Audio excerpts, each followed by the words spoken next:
ಈಗ ಇಂದಿನ ಪತ್ರಿಕೆಗಳ ಇಣುಕು ನೋಟ. ಮಣಿಪುರಕ್ಕೆ ಇಂದು ಮೋದಿ 8,500 ಕೋಟಿ ರೂಪಾಯಿ ಮೊತ್ತದ 31 ಯೋಜನೆಗಳಿಗೆ ಚಾಲನೆ.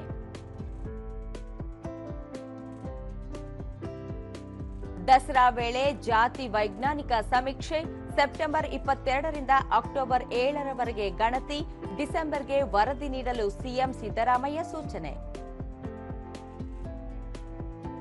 ಶೀಘ್ರದಲ್ಲೇ ನೂತನ ಜವಳಿ ನೀತಿ ರಚನೆ, 2 ಲಕ್ಷಕ್ಕೂ ಅಧಿಕ ಉದ್ಯೋಗ ಸೃಷ್ಟಿಯ ಗುರಿ, ಕೆಎಚ್ಡಿಸಿ ಕೆಎಸ್ಟಿಐಡಿಸಿ ವಿಲೀನಕ್ಕೆ ನಿರ್ಧಾರ.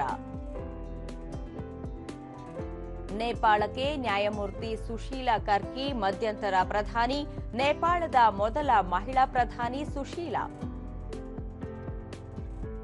ಇಂದಿನಿಂದ ವಿಶ್ವ ಅಥ್ಲೆಟಿಕ್ಸ್ ಚಾಂಪಿಯನ್ಶಿಪ್, ನೀರಜ್ ಮೇಲೆ ನಿರೀಕ್ಷೆಯ ಭಾರ. ಇವು ಇಂದಿನ ಪತ್ರಿಕೆಗಳ ಪ್ರಮುಖ ಸುದ್ದಿ. ಉಳಿದಂತೆ ಮತ್ತೆ 1000 ಇಂಗ್ಲಿಷ್ ಮಾಧ್ಯಮ ಶಾಲೆಗೆ ಅಸ್ತು. ಈ ಹಿಂದೆ 4,442 ಶಾಲೆಗೆ ಅನುಮತಿ ಕೊಟ್ಟಿದ್ದ ರಾಜ್ಯ ಸರ್ಕಾರ.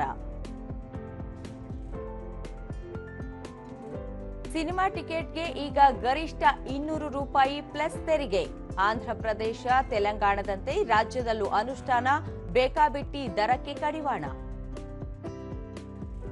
ಟ್ರಾಫಿಕ್ ದಂಡಕ್ಕೆ ಶೇಕಡ 50ರಷ್ಟು ಡಿಸ್ಕೌಂಟ್ ಅಂತ್ಯ, 96 ಕೋಟಿ ರೂಪಾಯಿ ಕಲೆಕ್ಷನ್. ಕೊನೆ ದಿನ ಪಾವತಿಗೆ ಮುಗಿಬಿದ್ದ ಜನರು, ರಾತ್ರಿ 12ರವರೆಗೂ ಪಾವತಿ. ಎಂಎಸ್ಪಿ ದರದಲ್ಲಿ ರಾಗಿ, ಜೋಳ, ಭತ್ತ ಖರೀದಿ, ಸಹಕಾರ ಸಂಘ, ಸ್ವಸಹಾಯ ಸಂಘಗಳ ನೆರವು ಪಡೆಯಲು ಸರ್ಕಾರ ನಿರ್ಧಾರ.